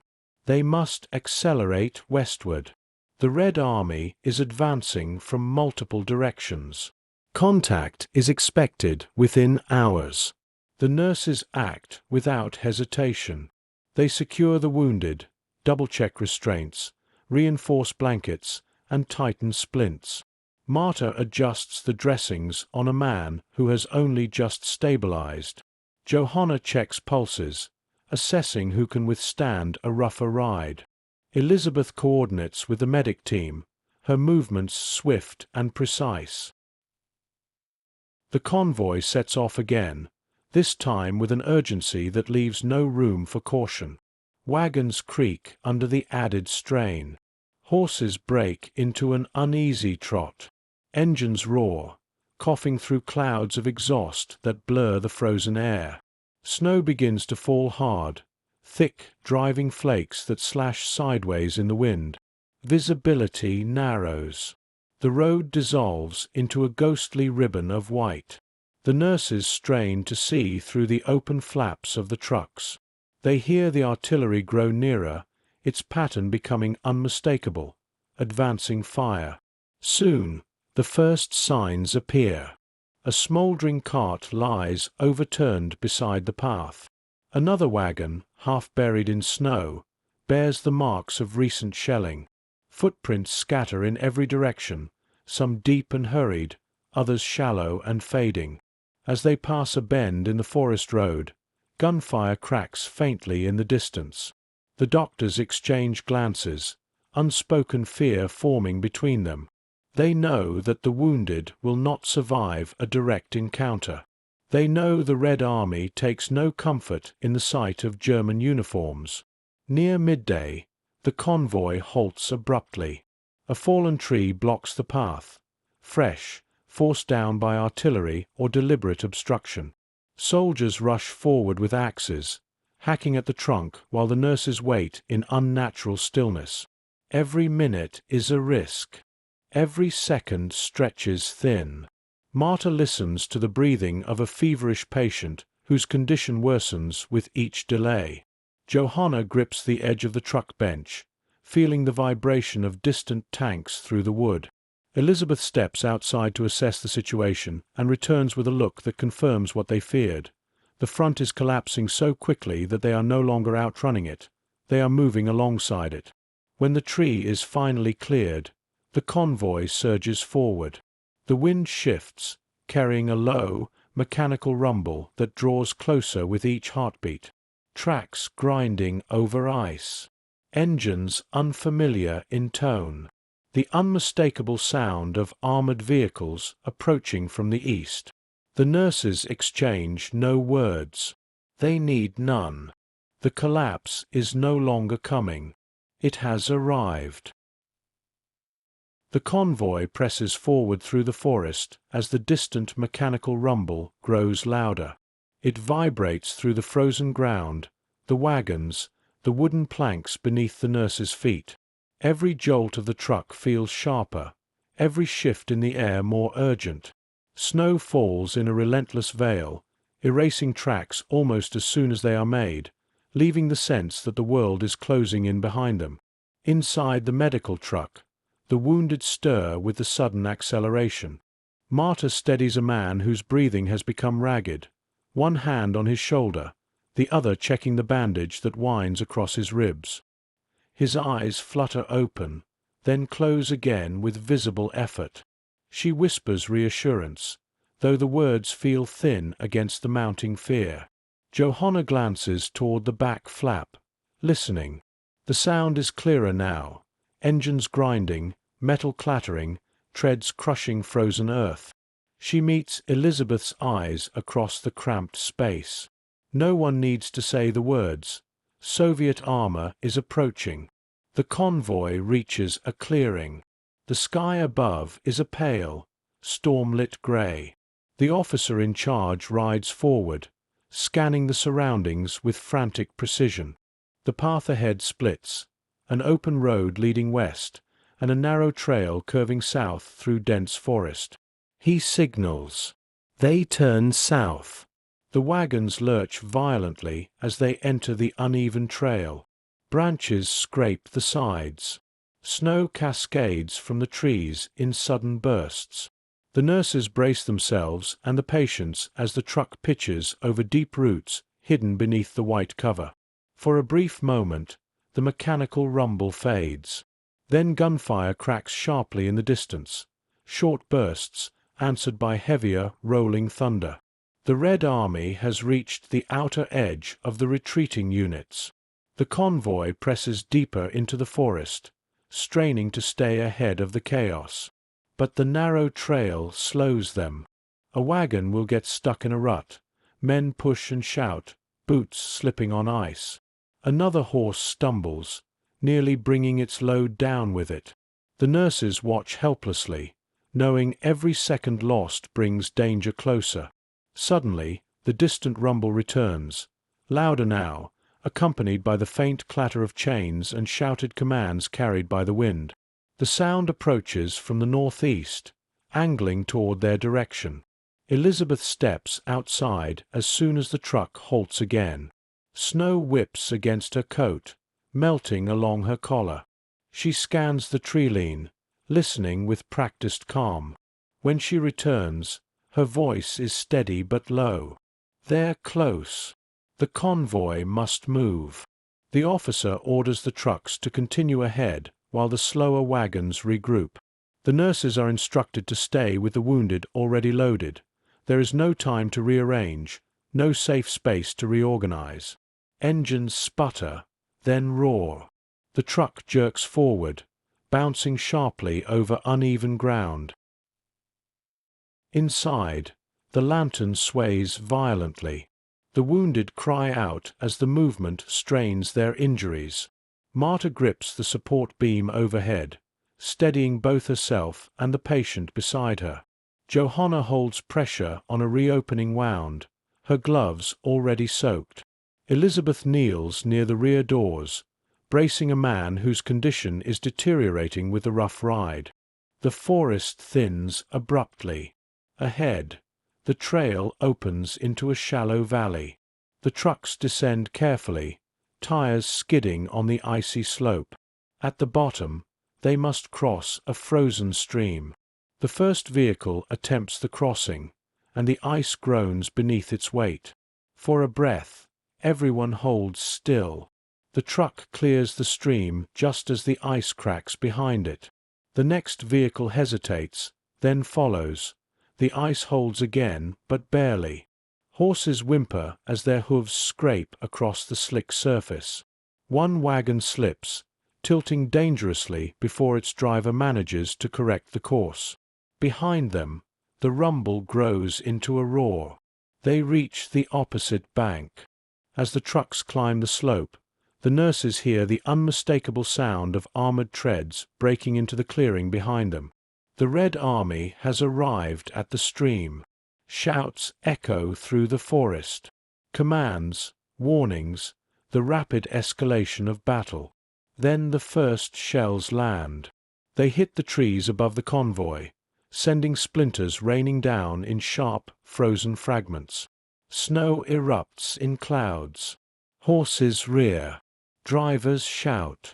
The wounded cry out, startled and terrified. Elizabeth orders Marta and Johanna to shield the most fragile patients. They crouch low, bodies forming a barrier against the jolts and debris.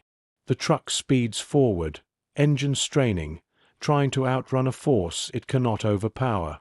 Another explosion rocks the hillside, trees cracking and toppling under the impact. The truck swerves violently, tires slipping in the churned snow. The nurses cling to whatever they can, blankets, beams, one another, while keeping their focus on the men in their care. The convoy pushes deeper into the valley, disappearing between ridges and trees. The sounds of pursuit continue for several minutes. Gunfire, engines, the thunder of shells, but gradually they fade behind layers of forest and distance. Only when the rumble thins into silence does the truck finally slow.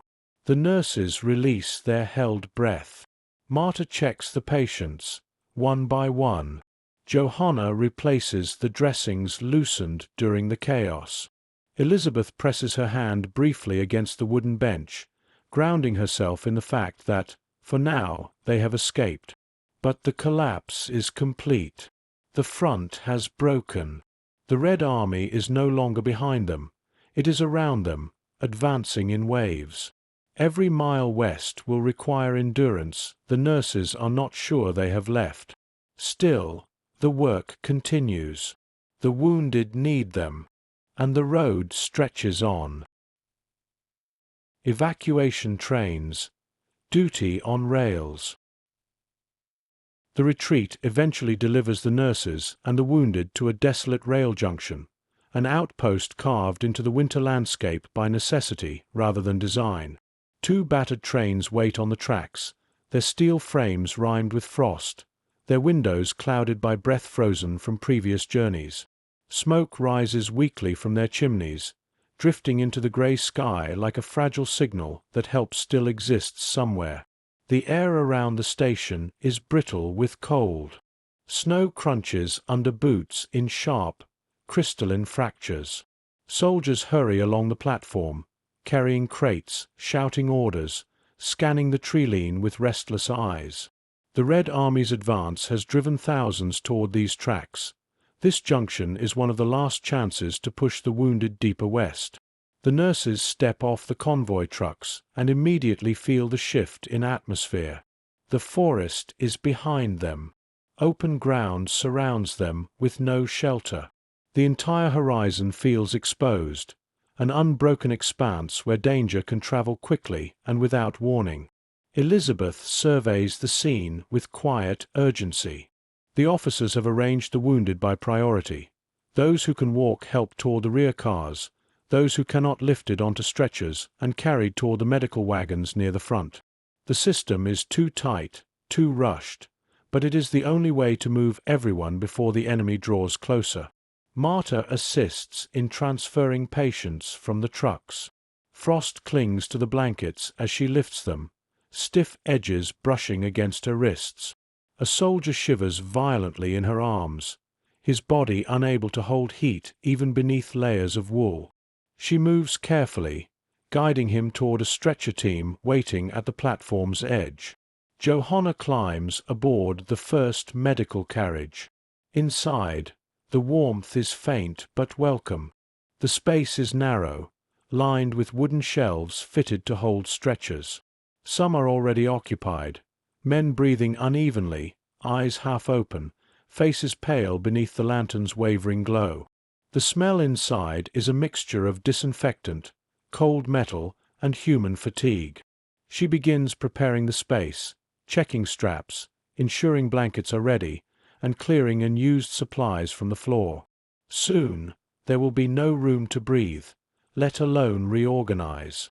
Outside, the train whistle sounds, long, low, urgent. The steam cloud rises in a trembling column, whipped sideways by the wind. Time is running out. Elizabeth coordinates with the officer overseeing the loading. How long until departure? 10 minutes, he answers, though his tone suggests even that might be generous. The enemy has been sighted near the river crossing. She nods and returns to the nurses. They move faster. The stretcher teams carry in a man whose leg wound has soaked through 2 layers of dressing. Marta follows, holding the edge of the blanket to keep the cold from scathing his exposed skin.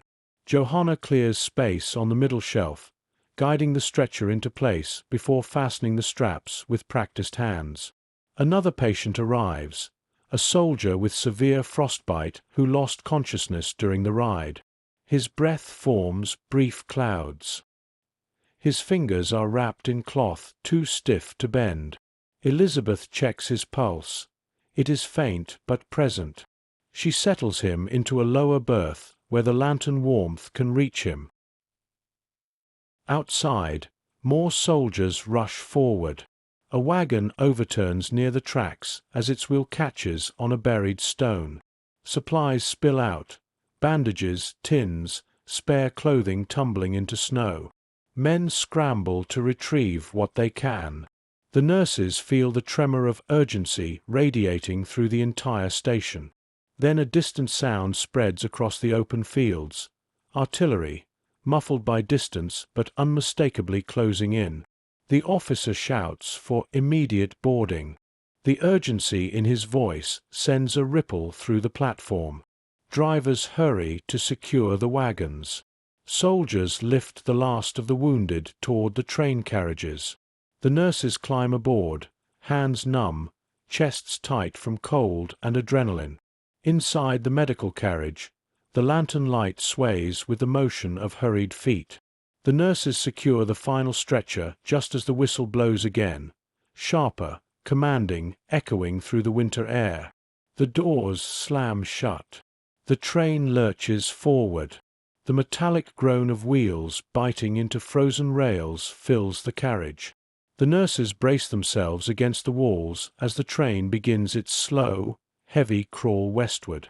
Snow rushes past the windows in long white streaks. The platform fades behind them, swallowed by the grey horizon. Elizabeth exhales, her breath shaking slightly as she looks down the length of the carriage. Retreat has become flight. The train gathers speed slowly, as though reluctant to leave the frozen junction behind. Metal grinds against metal in long, aching tones. Steam hisses from the engine in erratic bursts, dissolving into the icy wind. Inside the medical carriage, the lanterns swing gently, casting rippling shadows along the narrow aisle. The nurses begin their work immediately. Marta checks the soldier with a reopened leg wound, adjusting his position so the bleeding eases rather than worsens with each vibration of the tracks. The motion beneath her feet is constant, small jolts that travel into the stretcher frames and into her bones. She presses fresh cloth against the wound, whispering calm encouragement as the man fights through fever and pain. Johanna moves between the berths, tightening straps loosened by the train's shifting. One patient mutters incoherently, reaching out toward the ceiling. Another clutches at his blanket, eyes wide with confusion each time the wheels clatter over a rough patch of rail. She wipes sweat from foreheads, feeds drops of water to cracked lips, and adjusts blankets that slide dangerously close to exposed wounds. Elizabeth stands at the far end of the carriage, steadying herself with one hand on the doorframe. She listens to the rhythm of the engine, the way it surges forward, then strains, then catches again. Something about the cadence feels wrong. She glances through the window slit, watching the white landscape blur. Snow drifts across the tracks in sweeping arcs, half hiding the path. The train whistle sounds, short, sharp, anxious. Moments later, A shudder runs through the entire train. The brakes engage briefly, not enough to stop movement, but enough to jolt everyone inside. A few stretchers rock violently. Marta grabs the nearest support beam to keep her balance. The wounded groan in a wave of discomfort. Johanna calls out, "All secure," but her tone betrays her own uncertainty. Elizabeth opens the sliding door to the next carriage, stepping out onto the narrow coupling platform. Wind slashes into her coat, freezing her breath instantly. She scans the line of carriages ahead. The engine smoke funnels sideways in frantic bursts. Soldiers lean out of the troop carriages, shouting toward the front. Then the sound reaches her. Artillery, distant but closing. Too close for comfort. Close enough to threaten the tracks themselves. She returns inside quickly. "We need to prepare for impact," she tells the nurses. They gather what they can. Bandages, blankets, splints, positioning themselves between the stretchers as if forming a human shield. The lanterns sway harder now. The vibrations beneath them intensify. The first shell lands somewhere far behind, sending a deep, rolling tremor through the rails. The second lands closer, the sound sharper, the echo cracking across the winter air like a splitting tree trunk. The wounded stir in panic. One man tries to sit up, pain flashing across his face. Marta presses a hand on his shoulder, soothing him as best she can. Johanna holds another patient's hand still, preventing him from tearing open fresh stitches. Elizabeth moves down the aisle with brisk, controlled motions, ensuring every stretcher is secured. Another impact, this one close enough to clang against the metal frame of the train like a distant hammer blow. The train accelerates. The engine bellows, wheels screaming against the icy track. The entire carriage rattles violently. Lantern flames flicker dangerously, shadows erupting in chaotic patterns across the walls. The nurses steady themselves, legs braced, bodies bent over the wounded.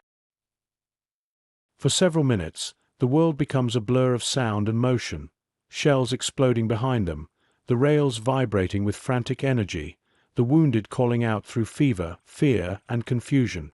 Then, slowly, the explosions begin to fade. The rumble of Soviet armor softens. The artillery grows distant again. The train keeps pushing west. Inside the carriage, silence begins to seep back into the narrow aisle. Not peaceful silence, tense, trembling silence, held together by breath and will. Marta checks her patient again. The bleeding has slowed. His breathing is irregular, but steadier than before. Johanna wipes sweat from her brow, her hands shaking faintly. She looks around the carriage, assessing who needs help most urgently next. Elizabeth kneels beside a man who lost consciousness during the barrage. She checks his pulse, waits for its faint return, and exhales quietly. The lanterns continue to sway, though slower now. The rails hum beneath them in a steadier rhythm. Outside, the world is still white, still frozen, still uncertain. But the train moves on, carrying its fragile cargo, its exhausted nurses, and the quiet hope that distance alone might offer safety. As the evening deepens, the nurses settle into the long, cold vigilance that an evacuation train demands. There will be no rest tonight. Only motion, duty, and the narrow space carved. War's end. Captivity, silence, and memory. The evacuation train travels for days that blur into one another, snow sweeping across the windows in endless patterns, engines groaning beneath the strain, the wounded drifting between fever and fragile rest. But eventually the rails begin to change. The ground softens beneath them. The air warms slightly, enough that breath no longer freezes as it leaves the lips. The nurses sense it before the officers announce it. The war is bending toward its end. Not cleanly, not gently, but unmistakably. Messages arrive in fragments. Units collapsing. Command posts abandoned.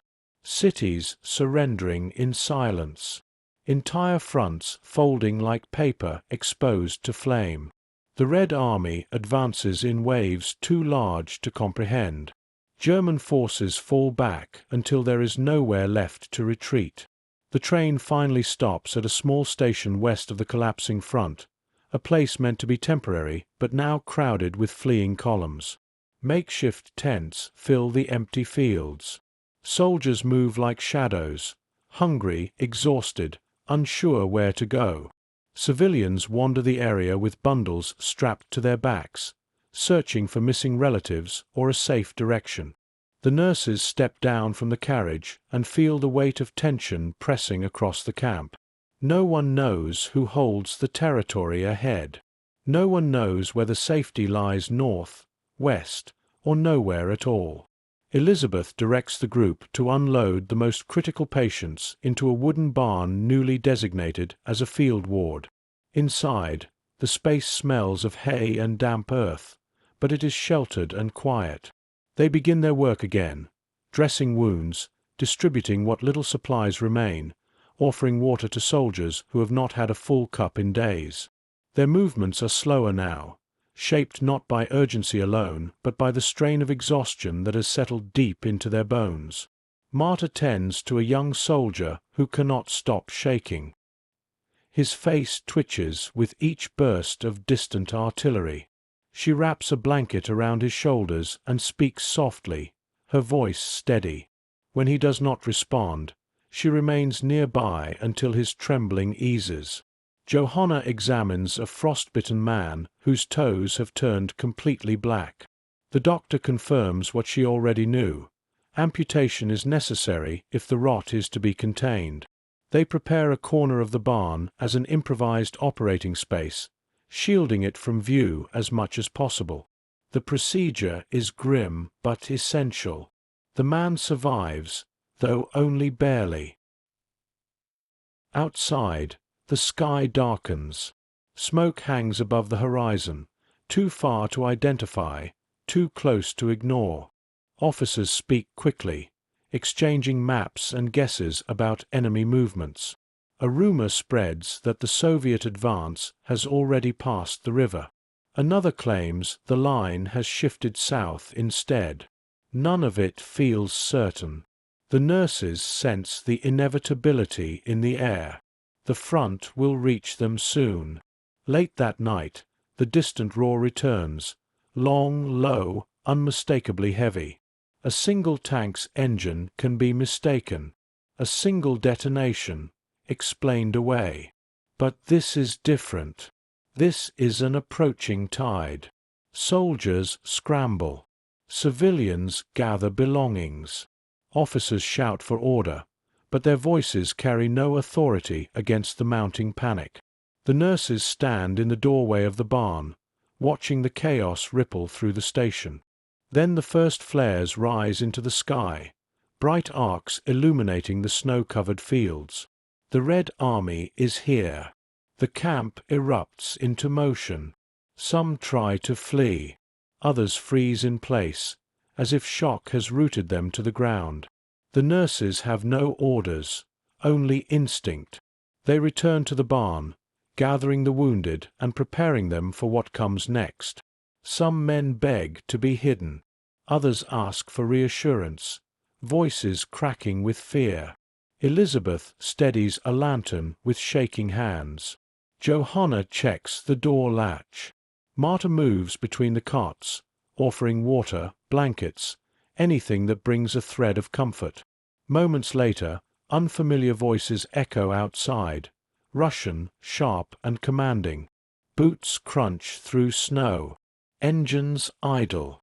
The barn door swings open. A Soviet officer steps inside, his breath clouding in the air. Soldiers follow, rifles pointed downward but ready. They pause, taking in the rows of wounded Germans, the nurses standing among them. The officer raises a hand. Vrachi, he asks. Doctors? Nurses?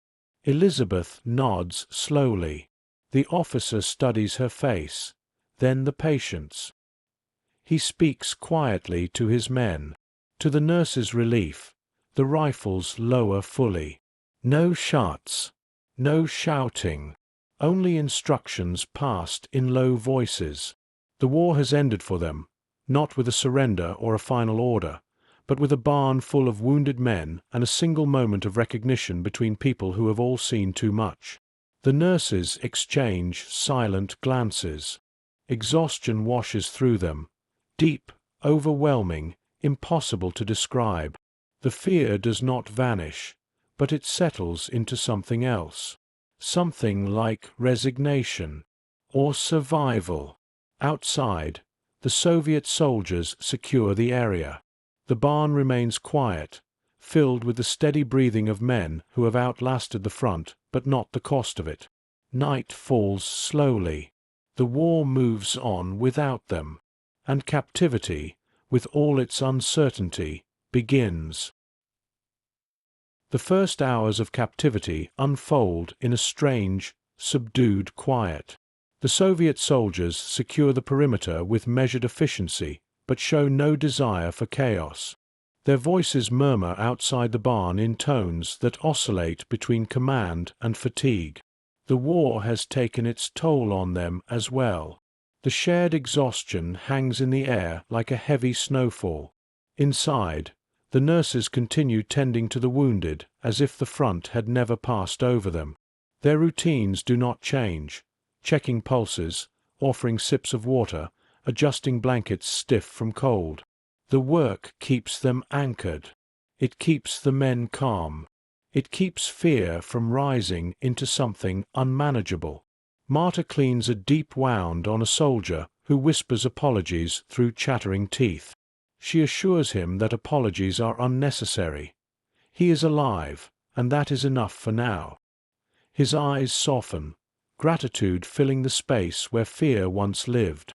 Johanna assists a Soviet medic who enters the barn quietly, carrying a crate of medical supplies. His coat is worn, his gloves torn at the fingertips. He nods toward the nurses with brief acknowledgement. Without words, he helps stabilize a man whose fever has returned. Their movements align in an unspoken rhythm, one shaped not by allegiance, but by necessity. Elizabeth observes these interactions with a cautious sense of relief. Captivity is uncertain, but not hostile. The soldiers watch them, but with curiosity more than suspicion. The nurses feel the tension, yet also the fragile calm that follows when the fight has moved elsewhere. As dawn approaches, the barn fills with pale light filtering through gaps in the wooden walls. The cold remains, sharp and invasive, but the sense of immediate danger has thinned. Smoke rises from the Soviet encampment outside, carrying the scent of burning pine. A Soviet officer returns, stepping inside with deliberate calm. He surveys the room, noting the condition of the wounded and the nurse's presence among them. When he speaks, his tone is firm but not unkind. "You stay. Help," he says, tapping his chest lightly before gesturing toward the barn. War, finished here. The meaning is clear. They are to remain under guard, but their purpose is recognized. Their work will continue, under new eyes, with new boundaries, but without violence. The nurses nod. This is a kind of mercy. Hours pass. The barn grows warmer as the Soviets bring in additional stoves. More wounded soldiers, German and occasionally Soviet, are placed under the nurses' care. Captivity shifts into routine, tending, calming, surviving. The nurses navigate the space between responsibilities and limitations with careful grace. Marta finds herself treating a Soviet conscript whose hand is swollen from a shrapnel splinter. He winces as she removes the fragment with steady fingers. When she finishes, He mutters a quiet "spasibo" before returning to his unit. It is a small exchange, but significant, proof that humanity persists even in the rubble left behind. Johanna shares water with a young Russian guard stationed near the barn door. He accepts it awkwardly, bowing his head before stepping back into position. His rifle hangs loosely at his side, not pointed, merely present. Elizabeth writes notes on scraps of paper from her medical ledger, documenting who needs urgent care and who is stable. Her handwriting trembles from fatigue, yet the letters remain neat and deliberate. By evening, the atmosphere settles into a strange, solemn stillness.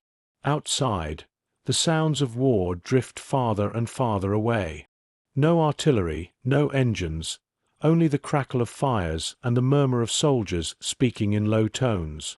The front has passed, leaving behind a pocket of quiet that feels both fragile and unreal. The nurses gather briefly at the center of the barn. They sit on overturned crates, blankets draped over their shoulders. No one speaks at first. Their eyes reflect exhaustion, layered, deep, impossible to hide. When they finally express their thoughts, the words are soft, almost faded. "We made it," Johanna whispers.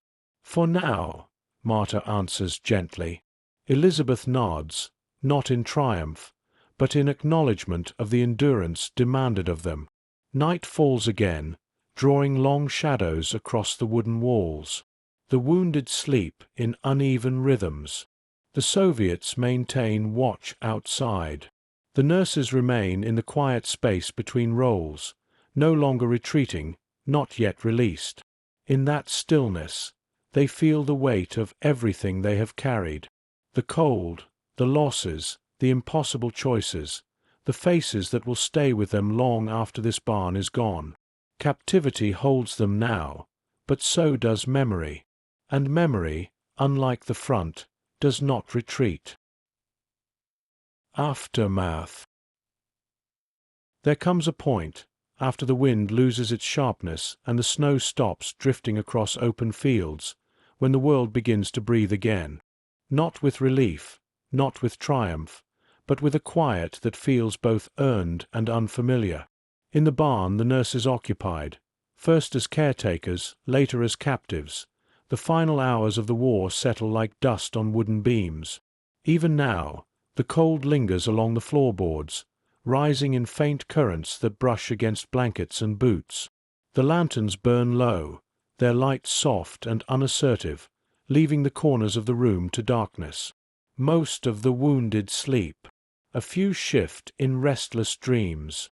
Outside, the watch changes hands with muted footsteps, the Soviets speaking in tones too hushed to disturb those inside. In this dim space, the nurses sit together in a small circle, Elizabeth with her hands clasped loosely in her lap, Johanna leaning forward as if listening for something beyond the barn walls, Marta with her shoulders wrapped in a thick wool blanket, her breath slow, steady, finally unhurried. Their work is not finished. Illness does not pause for declarations of peace, but something inside them has shifted. The frantic pulse of retreat is gone. The relentless pace of triage has eased. The pressure that once pressed against every decision now recedes like a distant tide. What remains is the quiet work of tending, watching, remembering. You drift alongside them in this softened hour, where the war's roar fades into something almost bearable. The barn smells of damp wood, extinguished fires, and the faint metallic trace of blood that no amount of washing can fully erase. Somewhere in the rafters, a gust of wind slips through a crack, stirring loose straw into brief motion. Then stillness returns. Elizabeth rises first.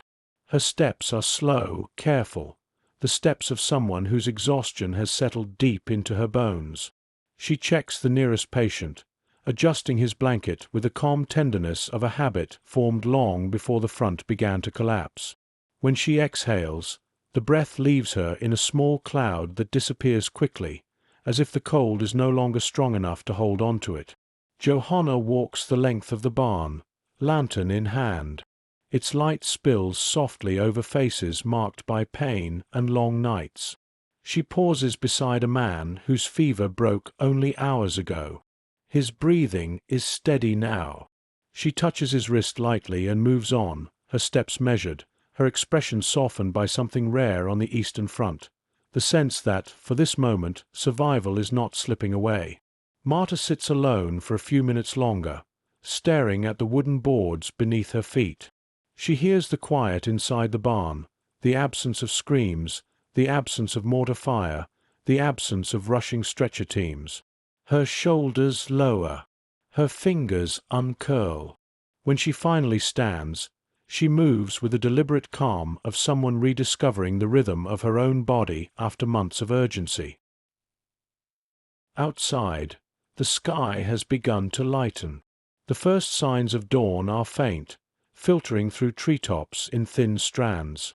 The war will not truly end today, not for all the soldiers scattered across the continent, not for the prisoners, not for the families waiting far from the front. But here, in this barn, the night that seemed endless is giving way to a gentler light. The Soviet officer returns just after sunrise. He enters quietly, nods once toward the nurses, and speaks in a tone that carries neither threat nor triumph. Arrangements will be made, he explains. Transport will come. They will be moved, questioned, processed. But they will not be harmed. The nurses exchange glances, relief tinged with caution, gratitude edged with fatigue. They know captivity will bring its own hardships. But they also know they have crossed a threshold few expected to survive. Hours pass. The barn warms slightly as sunlight spreads across the floor. The nurses continue their rounds with the same steady care they carried through bombardments and retreat, checking dressings, soothing restless movements, reshaping blankets that slip in sleep. Their motions soften as the day grows brighter, as though the light itself makes each gesture a little easier. You watch them as the morning unfolds, the way they continue tending even when their own hands tremble from exhaustion, the way they move with an unspoken understanding that service does not end simply because the war does. Duty lingers. So does humanity. Eventually they gather once more, standing near the barn door where the outside air drifts in, warmer now and tinged with the scent of thawing earth. No formal words pass between them. They do not speak of what they have endured, or what waits for them beyond the barn. Their silence is not avoidance. It is recognition. Some experiences settle too deeply for speech. One by one, they step toward the sunlight, letting it touch faces that have known years of winter compressed into months. Their breaths rise softly in the warming air, no longer crystallizing, no longer brittle. The barn behind them remains filled with wounded men who will need them in the hours ahead. Captivity will reshape their days, but the core of their work will stay unchanged. For now, they allow themselves to stand quietly in the light. You linger with them, sensing the final stillness after a long, relentless journey. A stillness carved from cold nights, impossible choices, and pockets of compassion hidden beneath the weight of orders and fear. This is not the triumphant end of a story. It is a breath taken after too many held too long, a fragile pause before the future unspools. And as the moment settles, the voice of the world grows soft again. You've been part of Echoes of War, where stories rise on quiet wings, and the past still circles above us, refusing to land.